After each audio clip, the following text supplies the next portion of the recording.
For the remainder of the event, we've got a mix of presentations. There's a music performance by a very young, talented performer. We've got a few more addresses by guest speakers. I'll start with the very first one. We now would like to call upon the CEO of the Australian Association of Pakistani Professionals, Dr. Moore, who's a general practitioner and clinical director with IPM. Dr. Moore has also been the next president with the ANZAC. He's been a faculty member with the College of Practitioners. He's also the president of the I Am Pakistan Worldwide Movement in Victoria. Dr. Moore has done a lot of work in the community and social work sectors. He's very engaged in state and federal politics. Please join me as I welcome Dr. Naveed Mughal, the CEO of the Australian Association of Pakistani Professionals.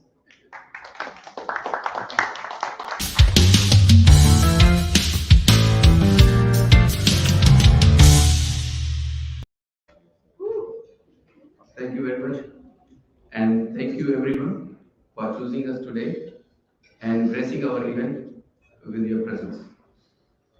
Before I begin, I would like to acknowledge the traditional owners of the land we are meeting on today, and I would like to pay respect to their elders, both past, present, and emerging. And in fact, we have got one indigenous Australian of Pakistani descent, Mr. Hani Brin, in our audience today. And I think he's got extended family here who are indigenous Australian or Pakistani descent. I also would like to acknowledge the destruction caused by industrialization, urbanization on native Australian culture and heritage. Before I go any further, I would like to acknowledge the presence of His Excellency, Honorable High Commissioner of Pakistan, Mr. Zahid Hafiz Chaudhry, Honorable Mr.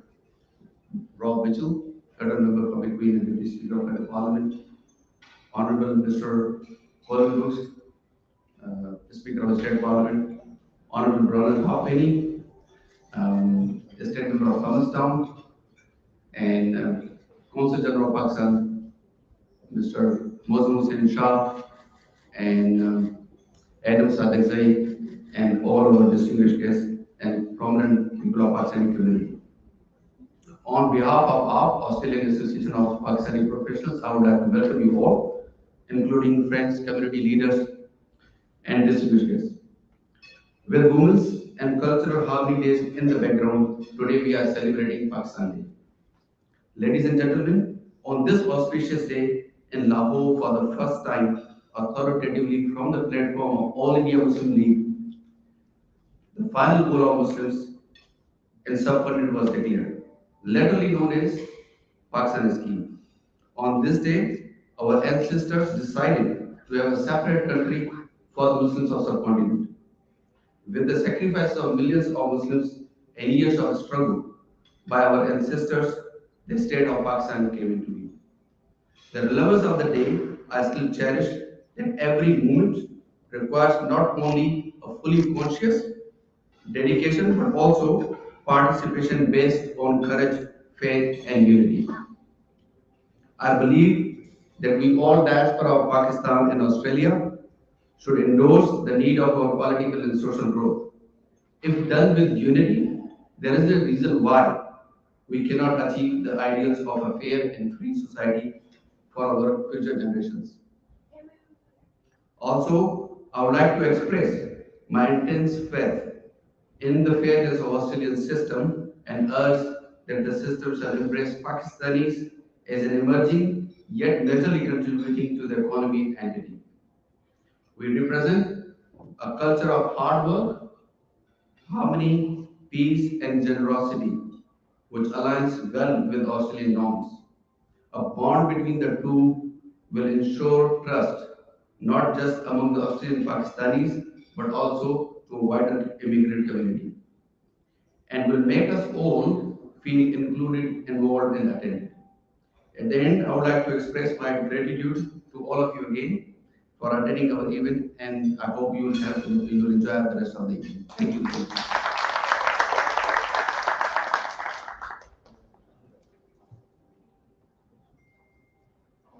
Thank you, Dr. Mughal. Our next speaker for the event is Mr. Rob Mitchell. Rob is a federal member of parliament, member of McKibben. He has an extensive background in both industry and government. After being for 20 years in the transport industry in management and sales, he's become the first Labour member elected to the Victorian Legislative Council seat of Central Highlands in 2002. May I please call on Mr. Mitchell.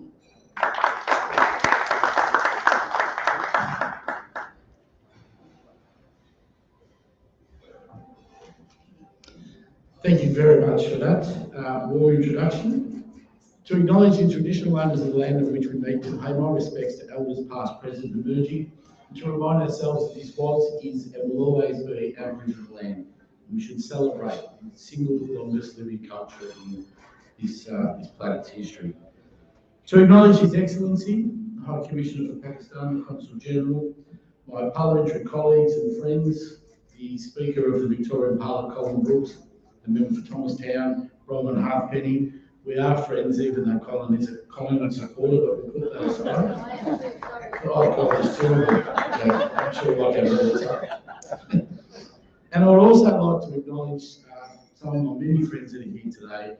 Naveed, who is a very good friend and confidant, and Farouk, a long time good friend and confidant, which is just a symbol of how working together, our communities are all together in one, focusing on bringing what makes us great is what puts us together. And it's so important that I get this absolute honour and privilege to be here today on Pakistani Day. Pakistan Day is just so important. And I want to acknowledge the Australian Association of Pakistan Professionals that represents the many working professionals who are in this room and out in the greater community who bridge the gap between our two communities and forge relationships which benefit both of us. The work done by members to strengthen the ties is inspirational, and it's a brilliant example to follow. And to the President and Chairs of the organisation, I say thank you for your great work and continued work. It's the 82nd anniversary of the adoption of the Lahore Resolution that called for an independent sovereign state. So being a special day in Pakistan history, it's something that you should be proud of, to enjoy, and something to celebrate with all of us together. Because when we think about what the community means and the symbolisation of unity, faith and discipline, all key elements of the efforts sustained to ensure the creation of a sovereign state of Pakistan. Forgive me, I have a little bit of hay fever today. It's nothing else, just hay fever. Some more rats than I care to remember and PCRs, but it is all good. Through unity, faith and discipline, the Lahore Resolution gave us true impetus for the freedom and movement on the subcontinent. Unity, as those forefathers demanded equal rights and freedom for their people. Faith, in the two-nation theory of Pakistan could be born for Muslim cultural, religious and national freedom. And discipline.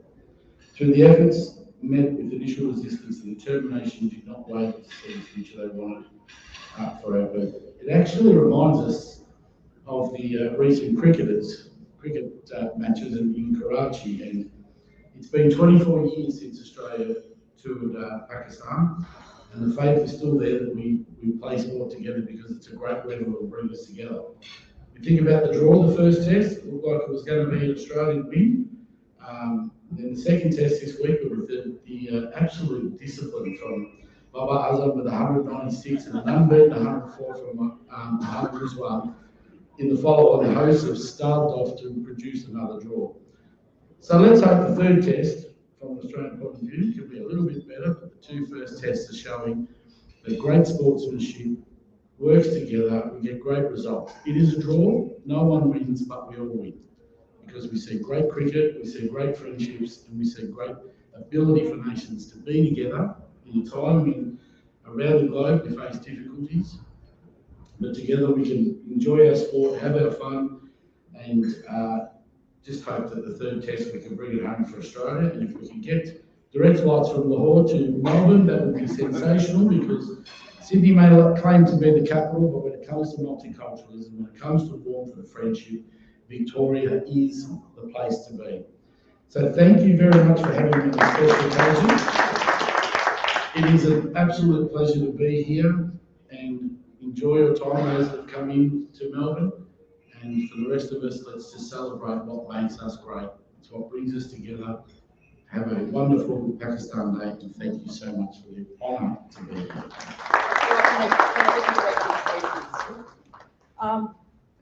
Dr. Noble, can I please request you to come on stage to present the souvenir to Mr. Rob Mission on behalf of the health act. This is a traditional act from the province of the sort of presentation earlier, and it is handmade. So I wanted to. Maybe just a minute. Nasser is coming. Just a minute. Keep it for a very long time. Yeah, I can't just.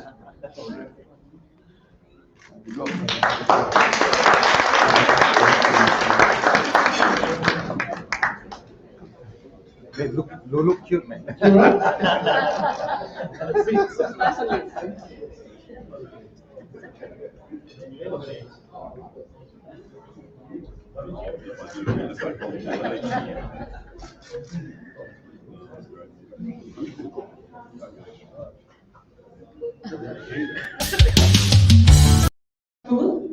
Our next speaker for the event is Mr. Brooks. Mr. Colin Brooks is a state member for Bandura. He was elected to the Victorian Parliament to represent Bandura in 2006. He served as a councillor at Banjul City Council and as a mayor of the city. He served as a shadow parliamentary secretary for education. Colin has also previously served on Parliament's Education Affairs Committee, Law Reform Committee, and the Scrutiny of Acts and Regulations Committee. May I please call on Colin Brooks to address us.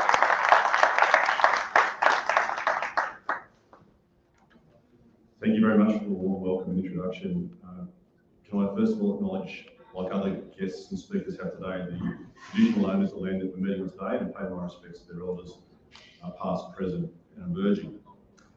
Can I acknowledge His Excellency, Mr. Zahid Hafiz Chowdhury, the High Commissioner. It's a great honour to be in your presence today. Can I also acknowledge the President of the Australian Association of Pakistani Professionals, Dr. Majid Naeem Gondal, and I apologise for pronunciations, you can correct me on all these pronunciations later. Dr. Yusuf Ahmed, Chair of the Australian Association of Pakistani Professionals, Professor Talal Yassin, OAM, and of course, my dear friend, Dr. Naveed Iqbal, CEO of the AAPP. Also want to acknowledge my parliamentary colleagues, Mr. Rob Mitchell, who we just heard from.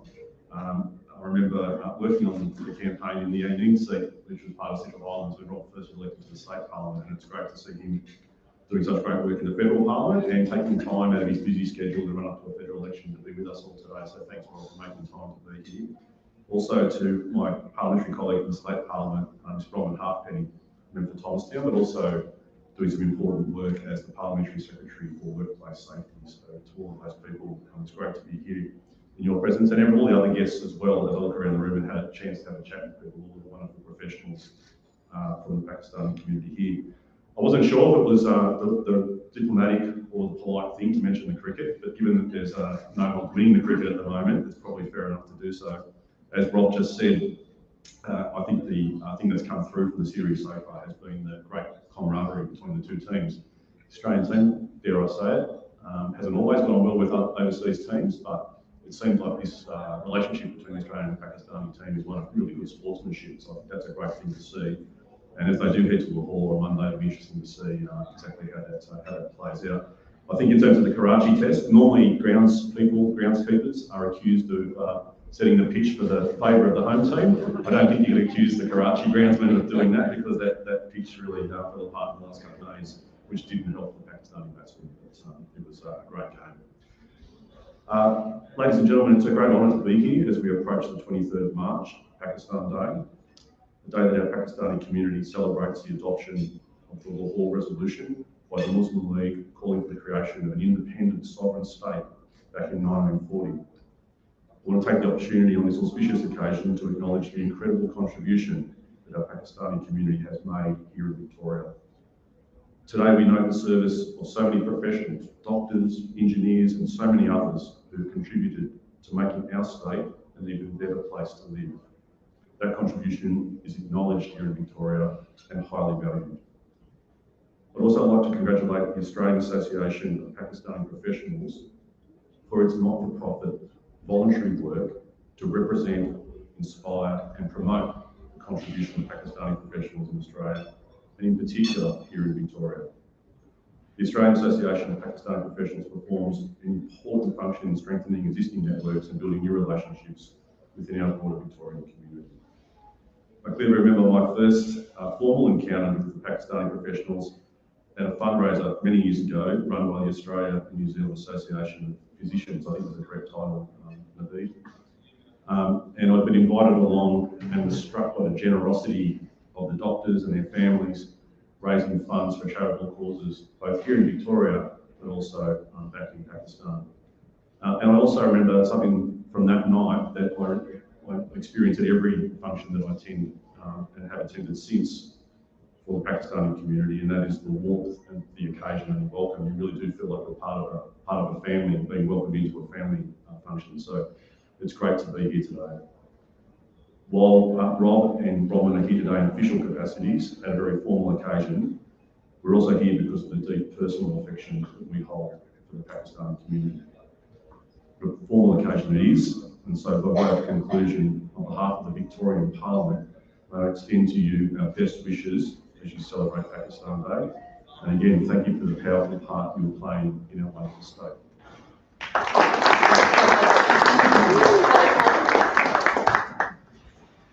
Colin, I'll have to get you back on stage again, please. Dr. Mohan, do you want to please present the souvenir to Colin Brooks as well, please? Sorry, I couldn't catch you in time.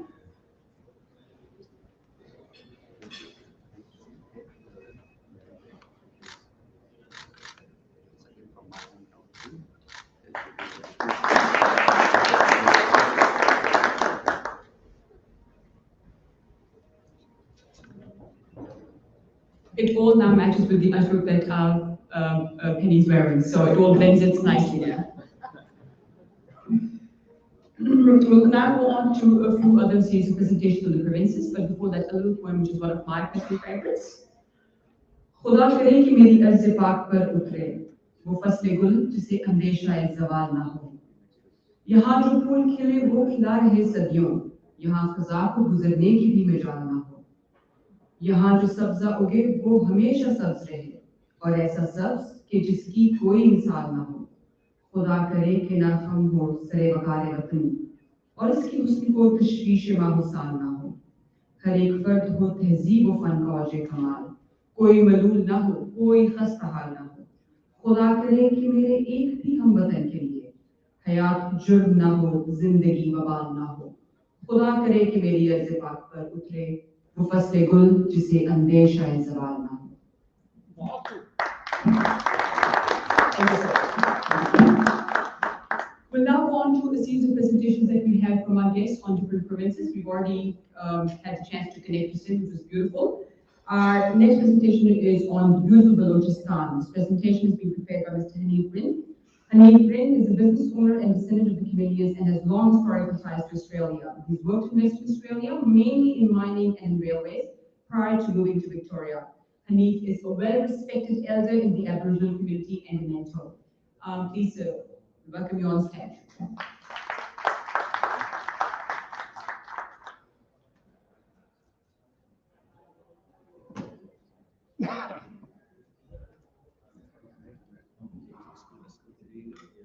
Okay. Thank you. Well, I'm not a public speaker. I might start gibberishing, so excuse me about that. Okay, thank you for inviting me to speak at this amazing event. I'd like to thank distinguished guests and representatives and their community for organizing this event. I feel privileged and honored to have been invited to speak about my family history in Australia. I would like to start an acknowledgement to country. I would like to acknowledge the Wurundjeri people of the Kulin Nation. I would like to pay my respects to their leaders, past, present, and emerging. Also pay my respect to my father, Namroz Ben Lavin, who passed away in 1981 as an Indigenous person. I'm a guest on this land. I'm a proud Padimaya Yamaji person, Camellia descent from colonized Western Australia. I would like to thank the Wurundjeri people for their hospitality and the privilege to live and work on this land in peace. Well, I'll start from my grandfather, Ghulam Bedoulah Rin. He arrived in Australia in 1890 with his camels. If I can find the next. And he married to my grandmother, Marie Martin, and had 4 kids from my grandmother. He landed in Port Augusta. Where is it? He's got many stories to tell, but if you go to Chrome, if you type Badula, you will find over 620 articles of us working in Australia from Balochistan. But if you type in Bulgabadu Station, and you'll find almost 400 articles of the work he did from Balochistan to Australia with his camps. He came here in the early age of 17, 18, and how did he got here? He was born in Gadam.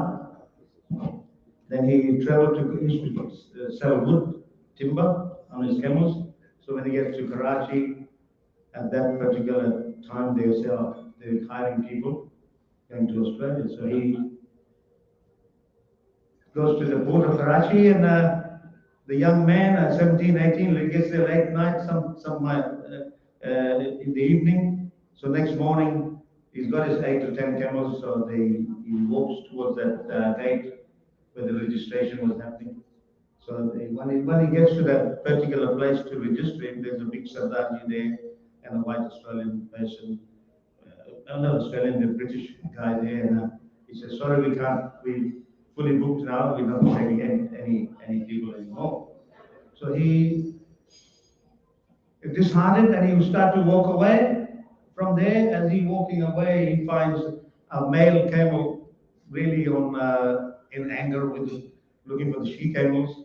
So he just running a ride there. Everybody's running away from trying to control him.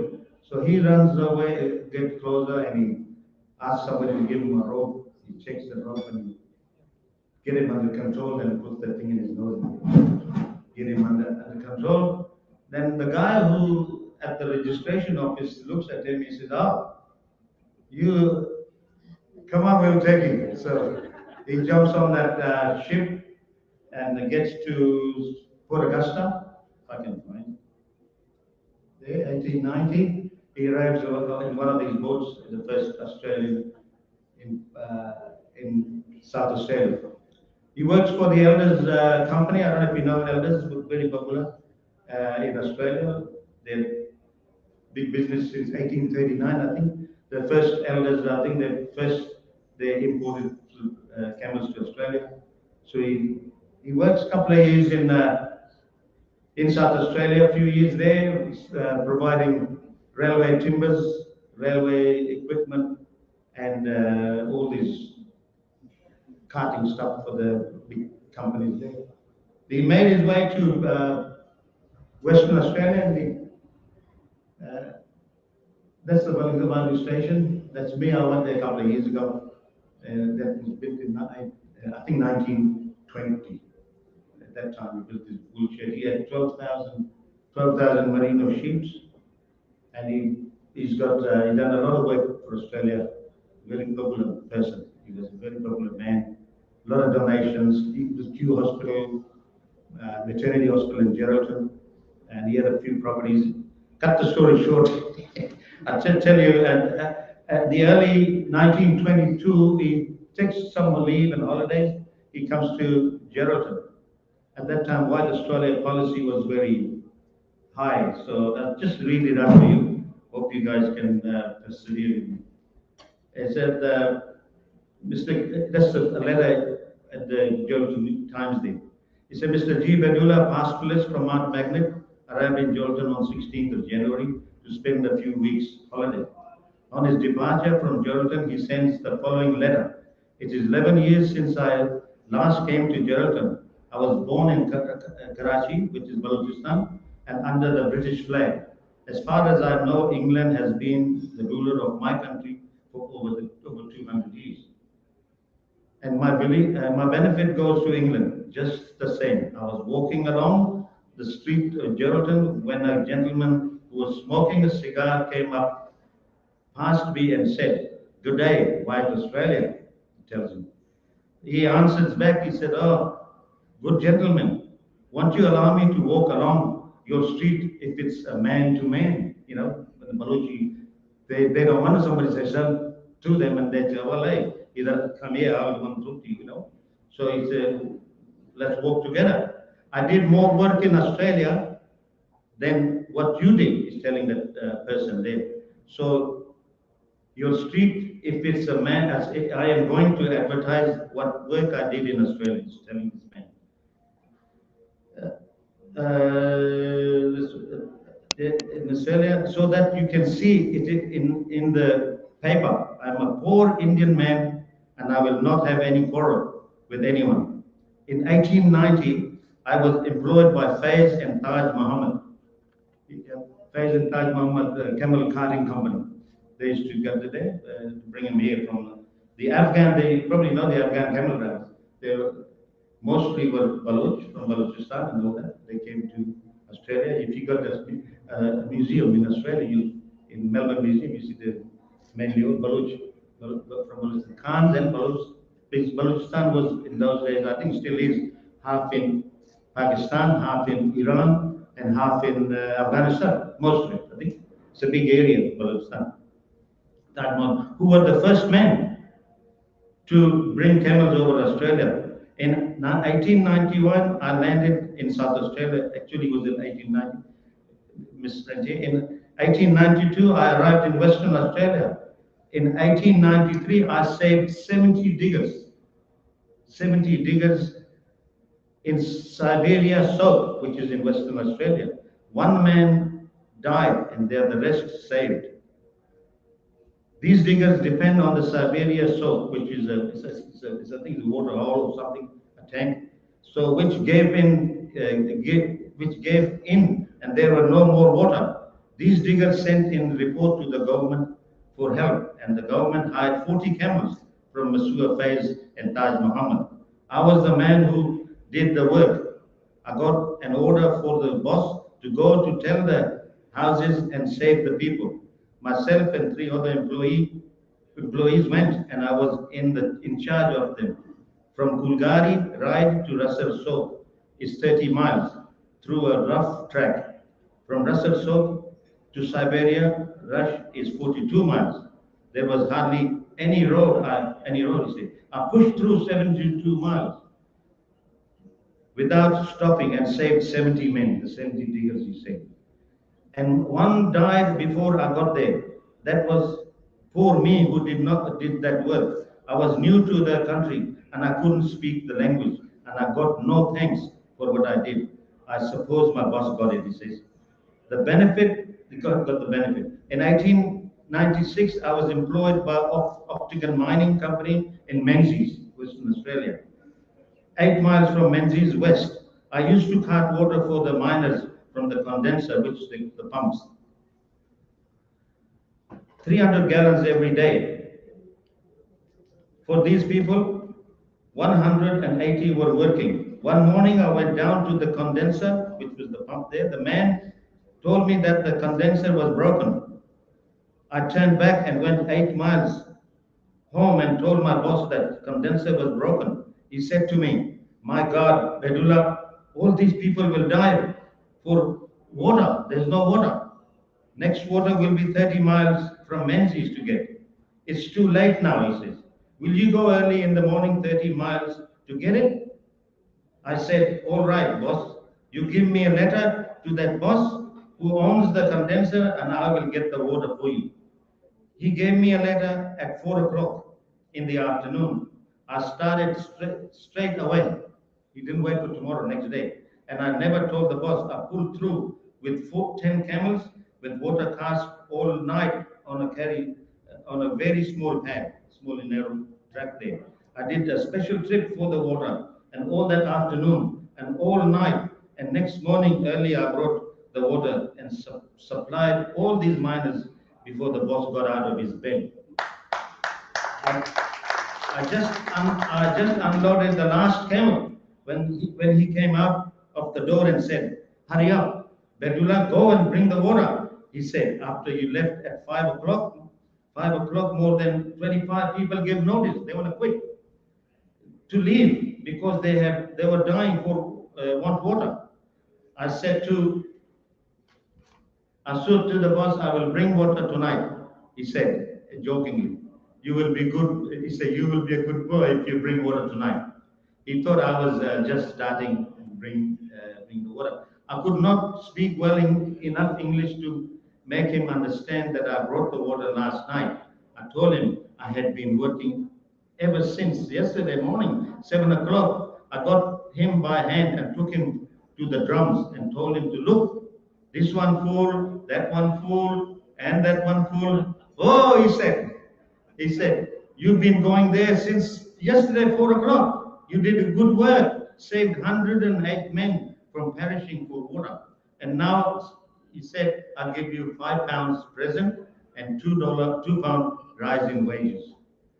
In 1900, I was a camel owner and I carried from Kew to Lake Way. There was a big flood in 1900.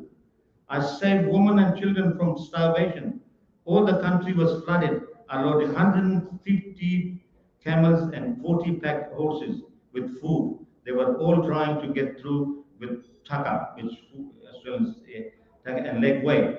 But he could not get through. They could not get through on account of water and bog. They're getting bogged. I took my 8 camels loaded with flour, 7 miles through water and saved the women and children from starvation and Lake Way. In 1911, I started sheep breeding and squatting. I bought land from 6 different men with no wells or no improvements on the land, just old bushes. I battled along and worked hard, built in Australia. Yet in that little time, built Australia, yet last year in May, I was offered £26,000. And yet, gentlemen who won't allow me to walk on the street and said, good day, White Australia, my declaration shows I did more good for Australia than the man who was smoking a cigar and said good day. White Australia, I think he wants me to do his work. Yet, in 20 years ago, they stopped the Indian man from coming to Australia. And it's 20 years, I remember plenty of my countrymen in India. It was Balochistan and Pakistan didn't exist those days. Working camels, starting off the stuff at small rates, back gold fields and giving a chance to the miners to find plenty of gold. They could not do it today. Also, they carted the stuff out of the squatters at a cheap rate. I give a chance to the squatters to grow, and they called it cheap labor and stopped them coming to Australia. They did not know they had a good slave workman making for them. Whoever the gentleman was, good day, White Australia, was enough in the papers to read. I did not any harm to him. Anyway, that's the story. Then I go back that's the woolshed he made. That's the story I just read. That's that Sabiriso town there. And that's the one when my grandmother died at the age of 29 as indigenous and purebred Aboriginal lady. And he couldn't remarry again, my grandfather, so he decided to go back to India. This is departed 1931. My father at the left-hand side, Namruz Baidullah, my uncle Nirdos, my uncle Nurdin, my auntie Nora. So they left in 1931 and they went back to India. Then Pakistan came to existence in 1947. That's the when they got to, that's my father there, Auntie Nora and Uncle Nurdin, neighbors there. And they studied in Sindh Madrasa, Karachi. My grandfather put him in school there, the other relatives brought him up. And he lived there then. That's my father. When he grew up there, he joined the Pakistan police. He was a police work in Sakkar, as I was born there. Australian born, but he was in Sakkar police, Pakistan police. And he's got a GHQ there, see that? General headquarters in Karachi. He joined the Pakistan Army. He was in Pakistan Army from 1952 till 1958. He was chief examiner for military equipment.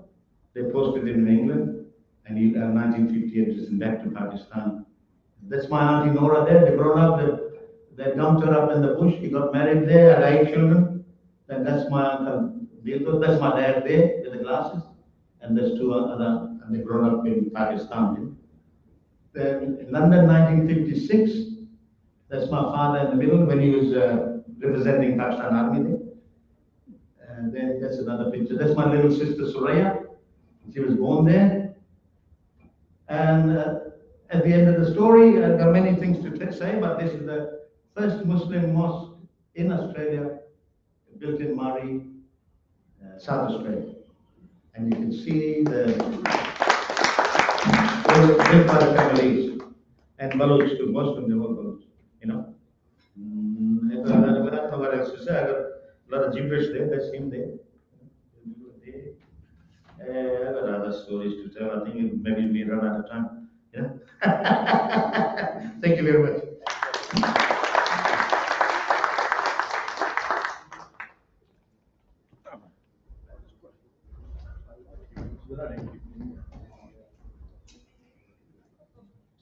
Thank you, Mr. It was very engaging. We next have a presentation on Khyber Pakhtunkhwa. The presentation will be presented by Mr. Sajid Turi. Sajid was born in Karachi. His grandfather moved to Karachi from Kuram Agency, Parachinar in 1952. His grandfather served Britain in the Pakistan Army. He started his career in his commercials world and has worked in theatre, film and radio.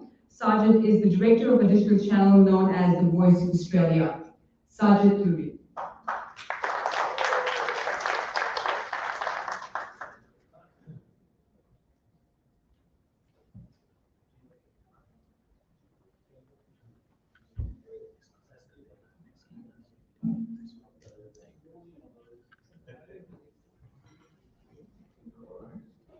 Assalamu alaikum, ladies and gentlemen. First of all, thank you very much to the Organization of R and the Excellency of Zaid Victoria. And I'm very happy and I'm a little bit nervous as well. I've never ever spoke about Pashtun and Pakhtun. Today is my first time. If I was on this mistake, I will be nervous as well. And I do apologize for my English accent because English is my third language. I speak Pashto at home, Urdu is my national language, Pakistani language, and English, of course, in Australia. So, first of all, mostly people know here Pashtun or Pakhtun. So, anyone knows what the difference between Pashtun and Pakhtun? Anyone knows about that? Okay. Is it? Pakhtun in Balochistan, Pakhtun is KP.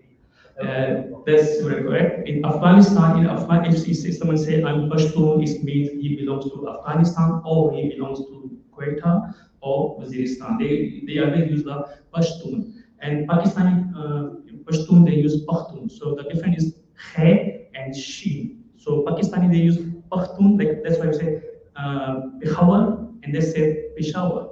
So that is a different, maybe you know on that. So anyway, let's talk about the Pashto and Pashtun. I don't know about that, how to use it. Okay, so you know about this is the history of Pashtun.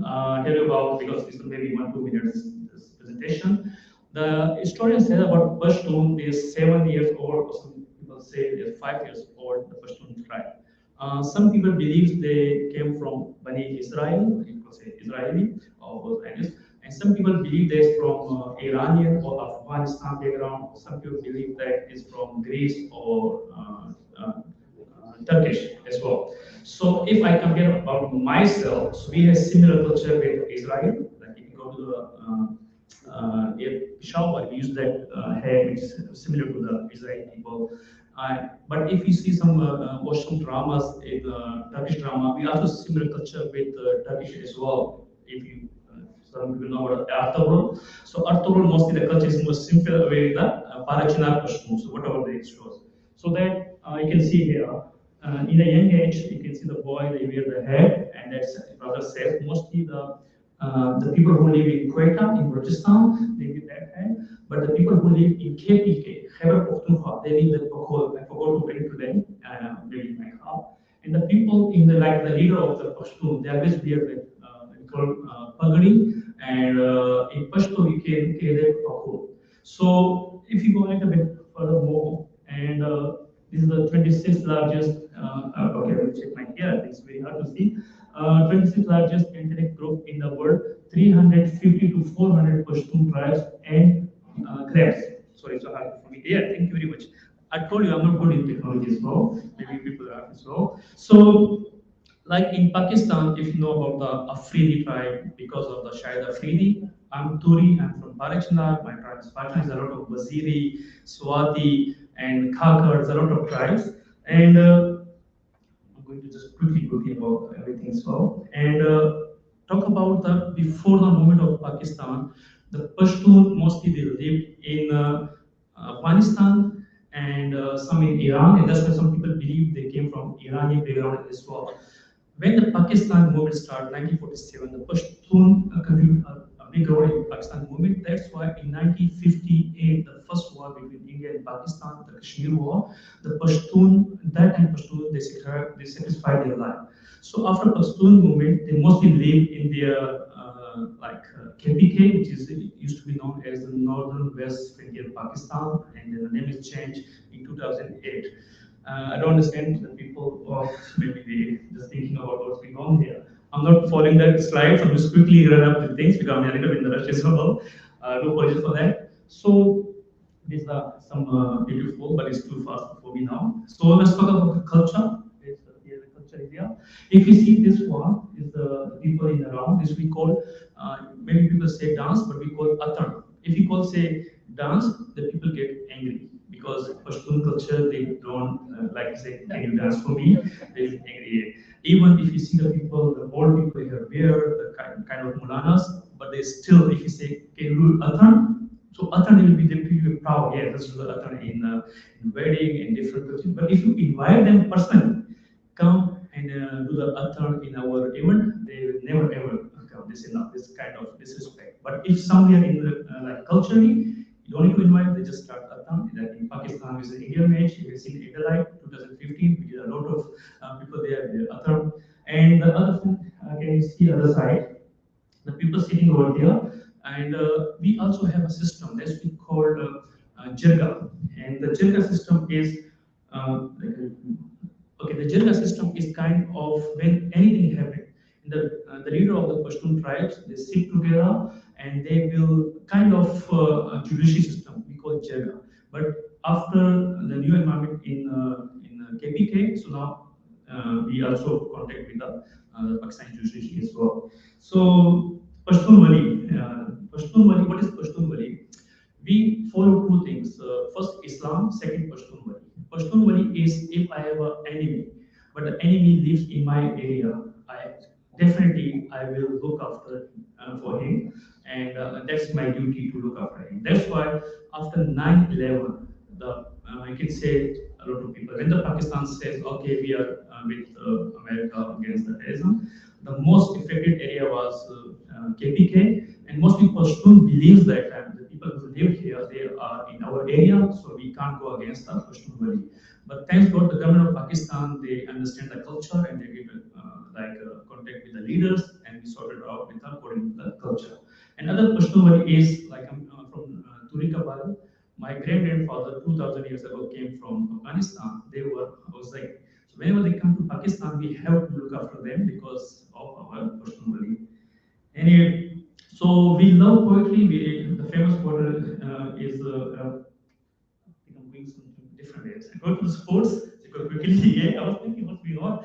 So anyway, sports, mostly people know about the cricket. Cricket is a main sport of Pakistan. It's not a national sport, but a main sport. In cricket, Shahid Khan Afridi is a very famous from Pashtun tribe.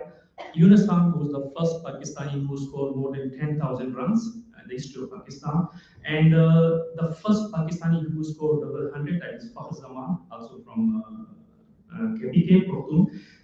If you watch the last test match between Australia versus Pakistan in Karachi, and Mohammad Rizwan, he saved Pakistan and match for Pakistan. He is also from KPK, and they all sports the people who represent KPK.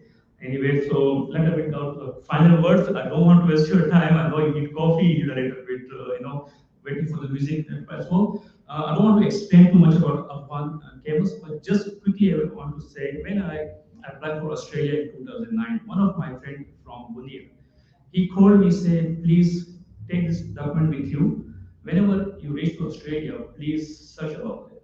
Anyway, I just took the documents when I read it here. And the documents about his great-grandfather came to Adelaide, and there's a lot of documents where they lived, where they moved the mouse, everything. And those people never ever been called from Pakistan, they are called from Afghanistan, actually from Munir, some people. So like some brother says, some from Iran, some from Balochistan, but there's also people belong to that from Munir. Anyway, I think that was my a little short documentary. And the last one thing I want to say, even the people call me Pashtun, but I'm proud to be myself as a Pakistani. So we Urdu says, and as an Australian as well, because tomorrow will be the funeral of the Shenwan, love cricket. So I pay my condolences to the Shenwan family as well, and I really feel that I'm very sad about Shenwan. The last I do request to everyone when we talk about the Pakistan, is the Pakistan Day. Please give me a hand. Pakistan. Thank you.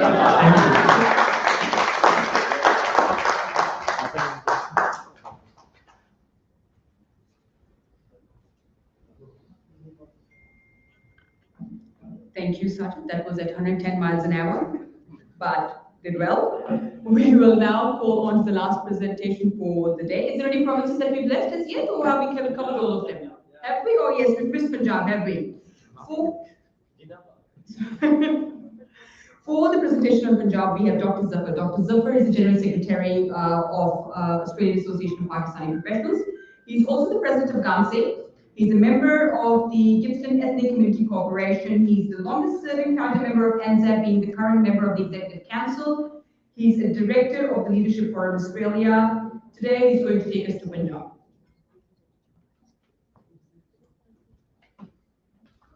Thank you very much, Sabah.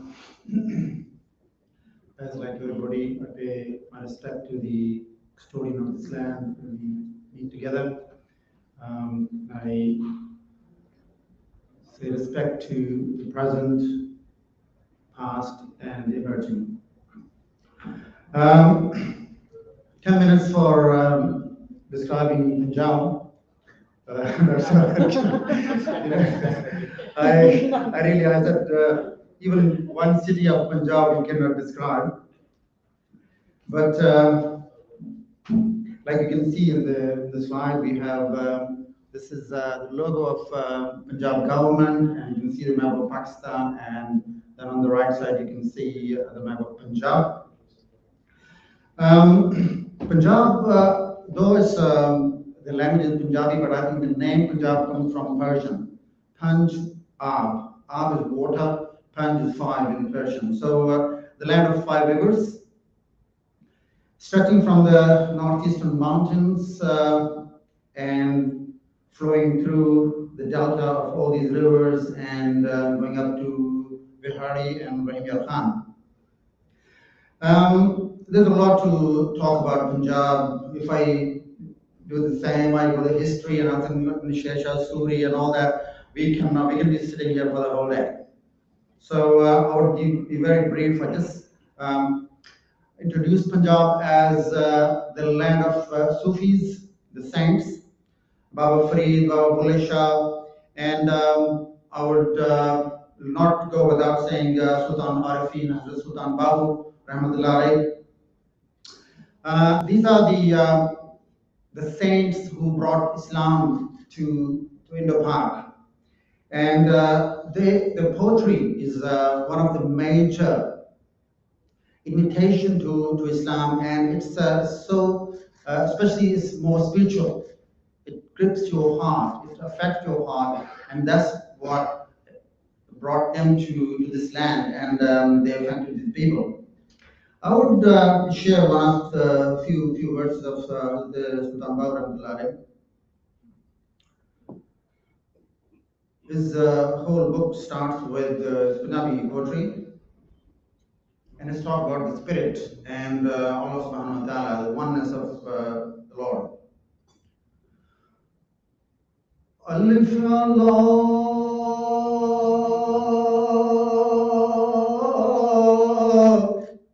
Chambe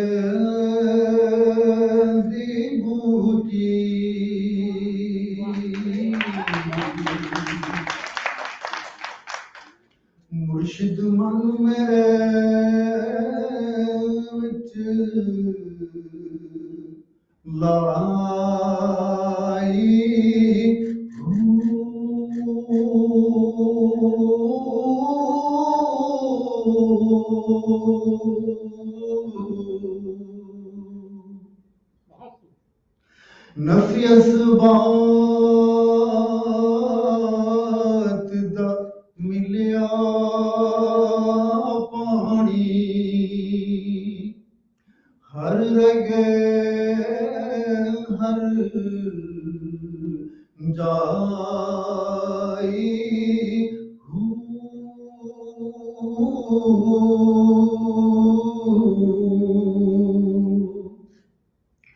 अंदर बूती मुश्क मचाया जां फुल्लां ते आई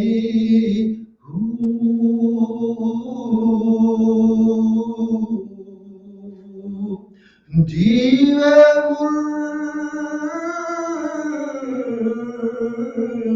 मुर्शिद कामिल बाहू बूटी लाई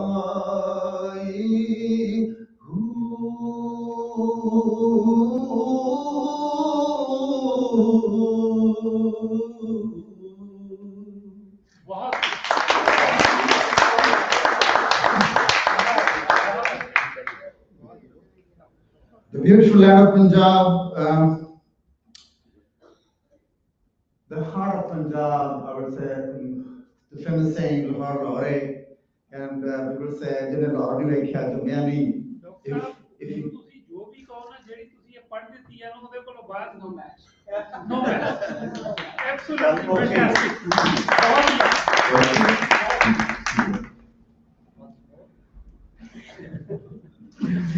So you can see the representation of because Lahore is the heart of Punjab province, so it's the center of cultural, food, and spiritual.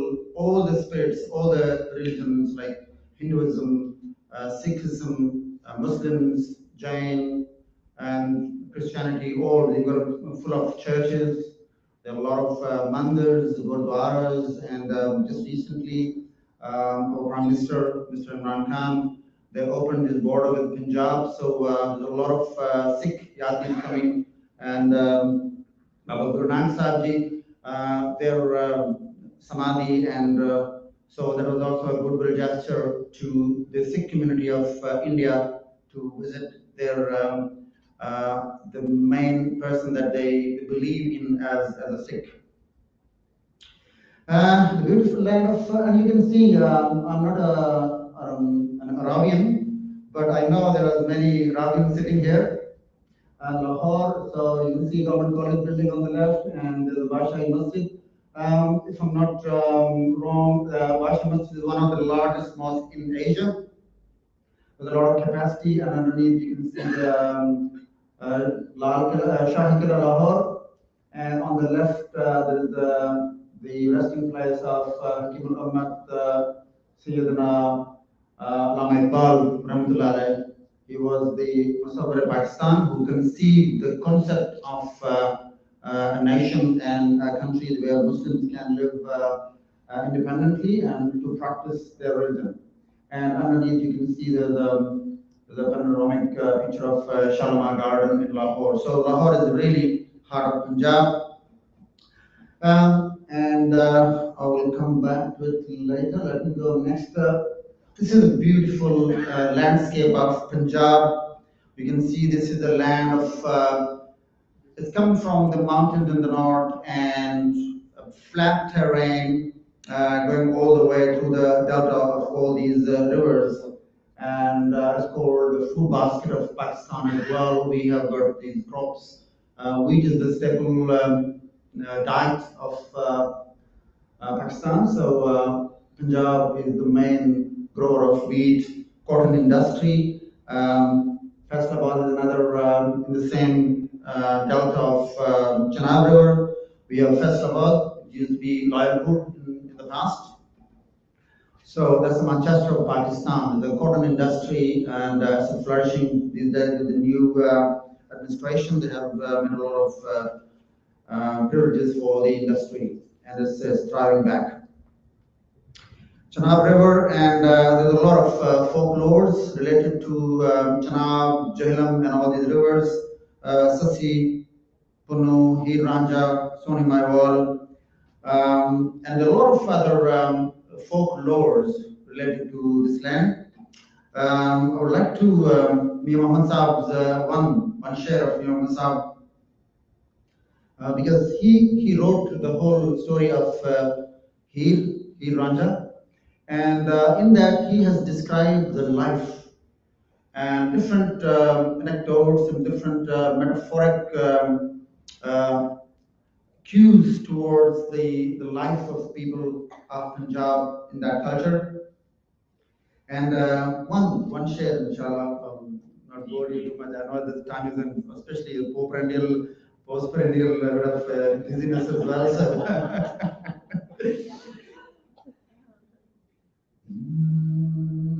it's a Heer and Ranja. So Heer, when she lost his lover Ranja, what she says, because there's also like a yogis, they visit in the streets and they tell their fate. So that's another culture of Punjab. So they will be wandering in the streets, and then we can tell you your fate. So he is looking for her lover and says,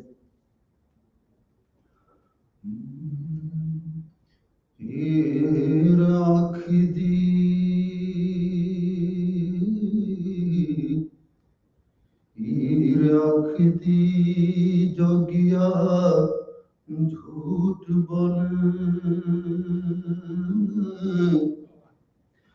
कौन रुठड़े यार मनाम दाई मैनू कोई ना मिलिया मैं ढूंढ थकी झिड़ गया मोड़ लिया दई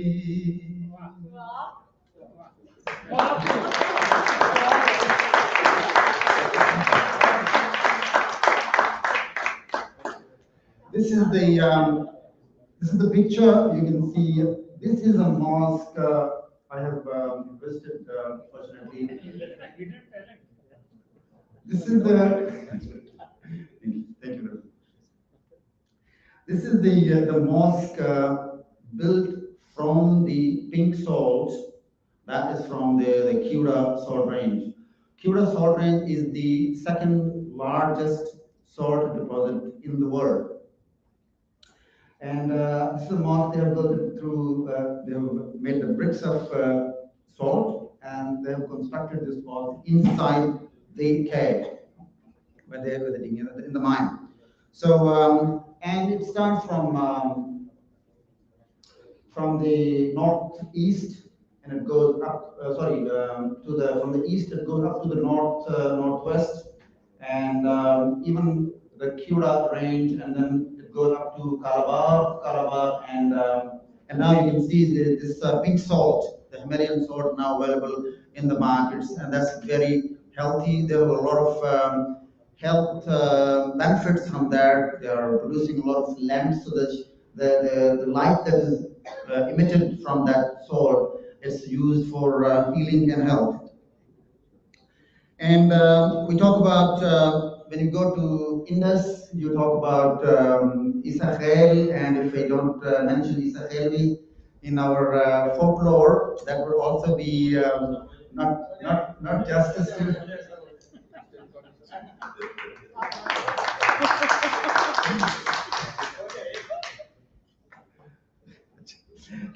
As we are in a foreign land, we like Pradesi. You know, out of your days, you are Pradesi.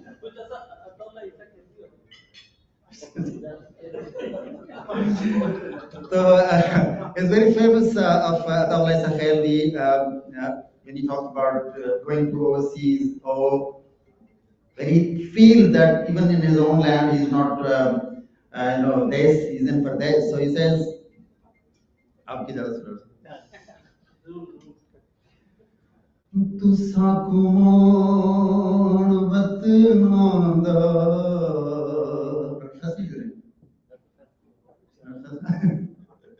It's okay. तुसा कुमार वतनांदा असां यार परदेसी तुसा कुमार वतनांदा असां यार परदेसी बड़ा है मान वतनांदा असां यार परदेसी असां बस प्यार कर बैठे दिलों इकरार कर बैठे असां बस प्यार कर बैठे दिलों इकरार कर बैठे क्यों अखियां चार कर बैठे असां यार परदेसी असां यार परदेसी.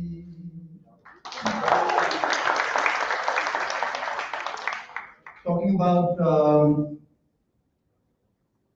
this is a typical Punjabi village, and you can see we're talking about cotton industry. This is I'm not sure whether we have more mechanized these days, but in old time this was it's more nostalgic. I remember this village because I was raised up in such villages, and I'm sure Majid and people who are from these villages, they really remember this. How the charpais are laid, and so it was very, very nostalgic. I must share this photograph with you guys. And yeah, this is a typical Punjabi village. And I'll just go back. You can see this Minar-e-Pakistan on the right side, and Allama Iqbal's Mazar. Allama Iqbal, he was born in Sialkot, city of Punjab, and Sialkot is very famous for sports goods. Even the sports that Pakistan doesn't play, those goods are produced there. One of my friends is on the factory, and I saw these ice skating and ice hockey sticks, and although they were also manufactured in Sialkot, Lebanon, the bats and the hockeys and squash rackets and the football, soccer, all these things. If I talk about Allama Iqbal, Sialkot, and Allama Iqbal, he conceived the idea, and the resolution of Pakistan is actually carved on the stone, one of the pillars, and this whole around. If you go in the bottom of that minaret, Minar-e-Pakistan, Iqbal is a poet, he's a philosopher, he's an entrepreneur, and he was responsible for awakening of a nation for its rights. And the crux of his poetry was self-respect, khudi. And his poetry in Urdu and in Farsi. Actually, the Persian poetry is very, very gripping. I would end my talk today by reciting one of his very famous poem on khudi, and that goes,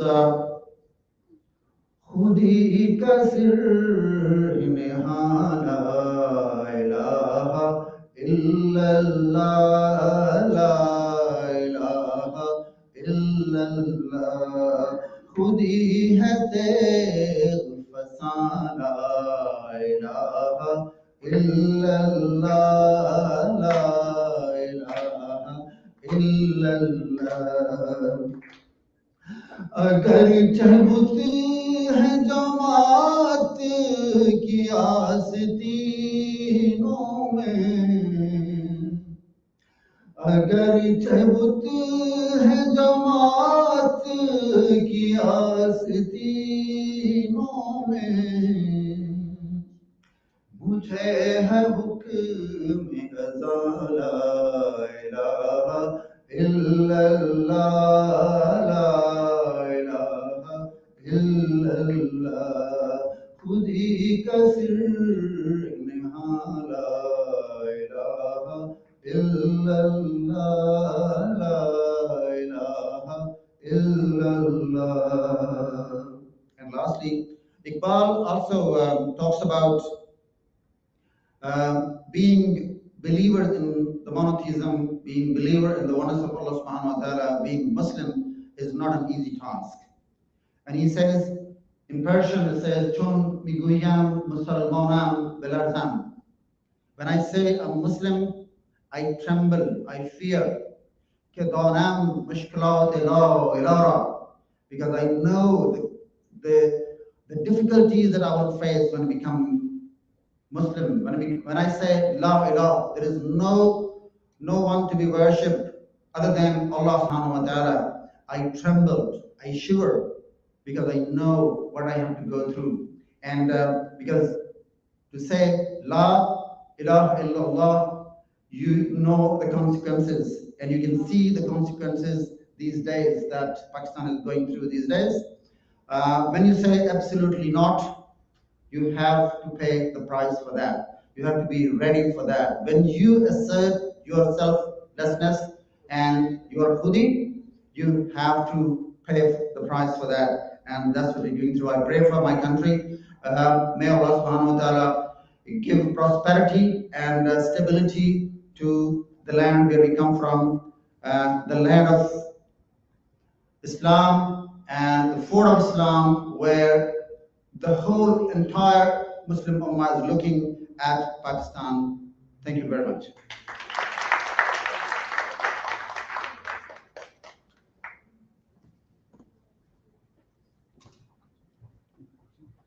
Thank you, Dr. Zafar. I'm personally going to request the ARP admin today to organize a special event just for Dr. Zafar Iqbal. There is so much that we need to hear from you. You are a guy of multiple talents. I did hear that, I've seen that today, and I'm really impressed. I would now like to call upon Ms. Bronwyn Halfpenny. Bronwyn was elected to the Victorian Parliament to represent the Thomastown electorate in 2010. She was then re-elected in 2014, and she's now serving as the government in the Legislative Assembly. Before entering Parliament, she was Secretary of Food and Confectionery Industry I'm so sorry, I'll just have to start all over again there. Before entering Parliament, Bronwyn was the Secretary of the Food and Confectionery Division, Australian Manufacturing Workers Union. She's also served as an Industrial Campaigns Officer at the Victorian Face Hall. She's also involved in parliamentary committees, the Family and Community Development Committee, Deputy Chair of FCDC. She was also appointed as Chair, Environmental and Natural Resources and Regional Development Committee. Bronwyn, may I please welcome you on stage.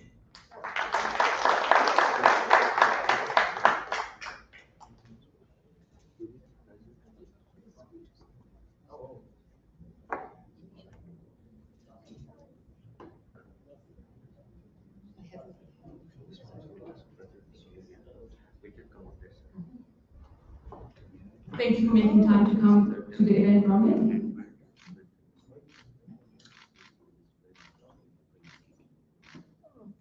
And that outfit looks beautiful on you. One photo for me, Bronwyn. Thank you. Thank you so much. Thank you. Thank you. Thank you for coming. Thank you for joining us, Bronwyn.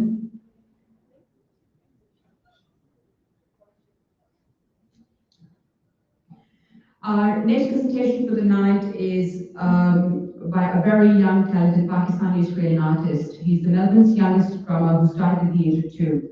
Ishan has had the chance to represent Pakistan community in Portugal in 2018 at the Jubilee Arts Festival. He's also shared the stage with Atif Aslam in 2019. Can we please welcome Ishan Mekhani?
Hi, my name is Bronwyn Halfpenny. I'm a state elected representative for the seat of Thomastown.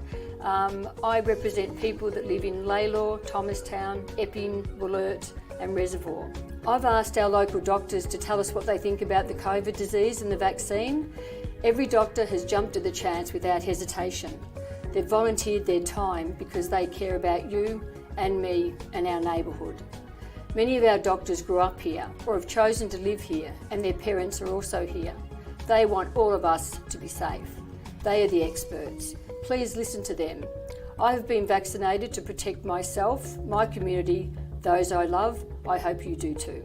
We're all a bit tired of living like this, and we all would like to return to normal. However, to return to normality and to safety, we all got to try and contribute by getting vaccinated. COVID vaccines protect us from a very serious illness which can result in death and very long-term side effects.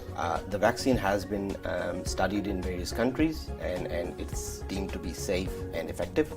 There's a lot of misinformation on the internet, but the best way is to talk to your GP or healthcare professional to talk about the vaccine. Think about it. Please get vaccinated. Let's protect our community and let's get out of this pandemic all safely. Meet Ahmed. He has just moved from a big city to a regional town for work with his family. They have a problem. They don't have any halal certified butcher or access to a wide range of international groceries in his regional town. Thankfully, they don't have to compromise on anything because Ahmed just found apnidukan.com.au, the best way to get 100% halal meat and international groceries delivered to your doorstep. With Apni Dukan, Ahmed picks out the halal meat and groceries.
Thanks, Ishan. I am sure everybody enjoyed his performance, but what I enjoyed most was seeing him enjoying his performance. For our next speaker, we have Professor Tayyib Maksud. Tayyib Maksud is leading the project management discipline in the RMIT. Over the last 13 years, he's made a significant contribution in the growth of the project management discipline at RMIT, making it one of the largest disciplines nationally and internationally. He's authored and co-authored over about 125 peer-reviewed publications and has received several research grants. He's the member of the Institution of Engineers Australia, Project Management Institute, and Australian Institute of Project Management. Welcome, sir. And just a very quick background for his presentation is really, as I mentioned very early in my priorities and strategy up, is that the resource management is one of our focus now for Pakistan. So, Professor Tayyib, hand over to you. Thank you very much. Good everyone, and Assalamu alaikum. Sorry to afflict you with this presentation. This should have been the perfect ending, but that's because I had my class all day, and that's the time I could fit in. So thank you very much for making this event. So the purpose, what I want to go through is just the start of the dialogue. So I'll be very clear, very brief and concise. And the idea is how we can progress forward on this idea, which is the circular economy in Pakistan. So I will just quickly go through, just make a very quick introduction about what is circular economy, waste management in Pakistan, and how we can shift Pakistan to a circular economy and the way forward. Now, if we want to talk about the next economic revolution, that's this circular economy. If you're working in Australia and you have not heard about it, I'll be very surprised because the government, all state governments, is going full blown on strategizing how to change their economies into a circular economy, and the organization also changing their way how to actually move to the circular economy. Just quickly, the way we know it, that we say up till now, before this transformation is happening, we're going to happen, is what we know is called linear economy. Linear means you get the raw materials. One of my esteemed friend here show you the cotton in Lahore. So you got a cotton, from the cotton you make the fiber, from the fiber you make the textile. You use it, you wear it, whatever way, and then you dispose it off. That's what we know. But what is disposed of has the hidden value. Usually, generally, my area of construction industry, usually 30 or 40% of the project material is going to the landfill. So if it's the $100 million projects, so you can say the 30% is a big amount that we are losing in the landfill. If you could unlock that value and make some investment, technological investment, train people into it, we can unlock that value which was going in the landfill. So it doesn't cost more. Hence, the concept about the closed loop. Usually we say cradle to cradle. So you take a raw material, you use it, put it back to the dirt, but you reuse it again. And the understanding is that we consider now waste as a resource. So if you see something surplus material lying there, you should say, oh, that's a resource rather than a waste. That's all the developed economies working towards to have a change. Now, you can ask me, what's circular? Is it because circle? No, circle is not about circle, yes, but it's not exactly the circle. There are circular flows, but we don't call it circular economy because it's circle. Circular comes from the circularity, coming from the circulation, which means the materials needs to be in a circulation constantly. To keep them in circulation, the more you keep them in circulation, the less goes to the landfill, and that is the circular economy. Now, why the economy? Because the material that you can continuously put in circulation has a monetary value. So you repurpose it or you reuse it. That is and you buy and sell. That's the economy there. And that's why we refer this term as a circular economy. If you get into the different types of waste, you would see the first type of waste is the municipal corporation waste that you curbside recycling. You got your green bins and red bins. That's been picked up every Thursday or Friday, so that's the municipal side. Other is the commercial, the factories, the textile, the rubber, plastic, they make all that sort of a operation. And then the last one is the construction. So they all contribute to the waste generation. Now, I thought I'd use this common example of textile. So what I'm trying to say is that instead of throwing them in a landfill, what you can do, you can reuse them. For example, Second Life, we know that. And this is the website now where you can exchange your clothes. So you keep them, the idea is you keep them in circulation. If you don't want to use it, someone else is going to use it. Keep that in circulation. And there's another concept. If it's not reuse, recycle means you take all the textile, you turn it back to the fiber and make the cotton again, and the new textile, new clothes. Or upcycle, as you can see this example, you have worn out your jeans or anything, you change the purpose. Now instead of wearing it, you're making a handbag out of it. And this is a good sort of a business. So if nothing works, we burn it. But planned burning. When we burn it, we change the waste to the energy. Yes, burning costs energy, but you put 1% and you get 90% or 80% energy out of it. And what's remaining will go into the landfill. So through this process, a very short, a small amount will go into landfill. And same with the bricks. So this will save time, but you will know the idea I'm trying to make here. In Pakistan is a very interesting country. We generate in Pakistan is about 50 million tons. Now that's not going to cut through what is 50 million tons. So I tried to do some calculation. It's usually come equivalent to between 35 to 40 MCG. So we fill MCG, 40 MCGs every year to the brim, not to the floor. So all the MCG, the volume, 40 of those every year. All right. So if you're not disposing them properly, if you're not reusing them, they will stockpile. And the manner that you see in Pakistan, in Australia, we have more waste. So what's here is about 67 million. But because we recycle about half of them, you won't see the stockpiling as much as happens in Pakistan. But Pakistan has another advantage. There's a formal waste collection, the municipality crew, but there is some section of the society who has this profession. We call them garbage picker. You won't find them in Australia because very organized, but that's their livelihood. By employing those garbage pickers, we actually has the statistic in one of the statistic came across in Lahore. They are able to manage 20% less waste because of the garbage pickers. Now, this doesn't happen in any other country, developing country, yes.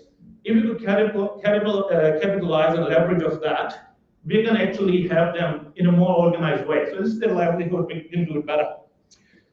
Another way you can see the unplanned burn. I said not the unplanned burn, but the planned burn, and there's the health hazards and all that.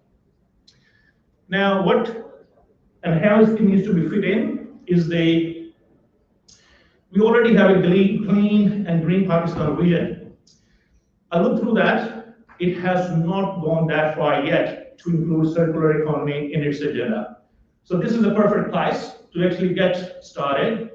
There is a program on waste management. It's just a matter of how you actually embed circular economy there.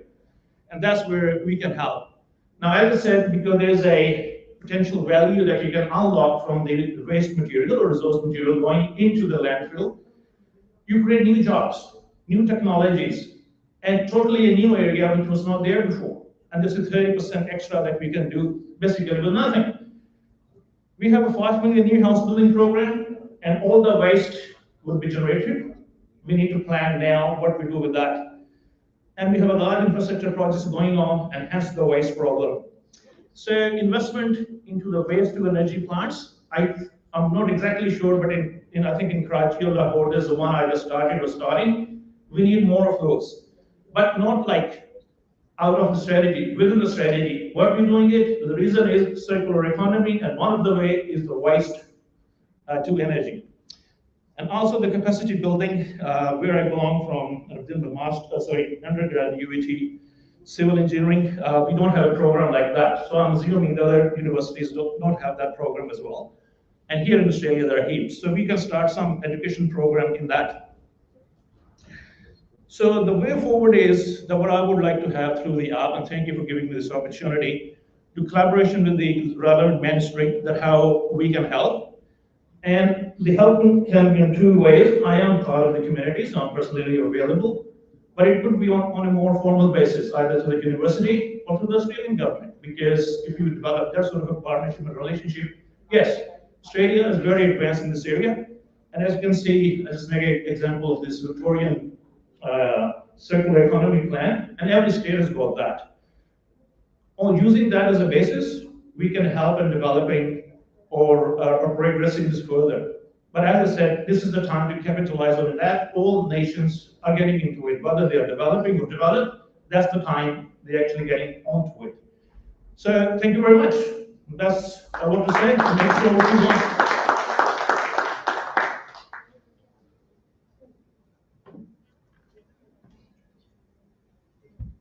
Thank you very much, Professor Tayyab, and it was really an honor to hear his thoughts about this emerging project, which AAP will be leading and bringing together some brilliant minds to create this environment in Pakistan. So inshallah, you'll hear about it further. It's just unfortunate that a lot of our participants have left, but Professor had only time now, so we can make this presentation. I'll hand over back to the MC. Thank you, Dr. Masood, for making time to speak on our portal forum today. We're now pushing towards the end of our event. We would like to extend our gratitude to everybody who's taken time out of their busy Saturday afternoons to join us. May I please request the President and the Chair of the Australian Association of Pakistani Professionals to please formally come and recognize the time that this official is taken out of his busy schedule for us. Just move the thing closer to the wall. Okay, that's it. Because we are a few people and the stage is relatively smaller, we decided to do it on the floor. So just give us a minute and we'll be all sorted.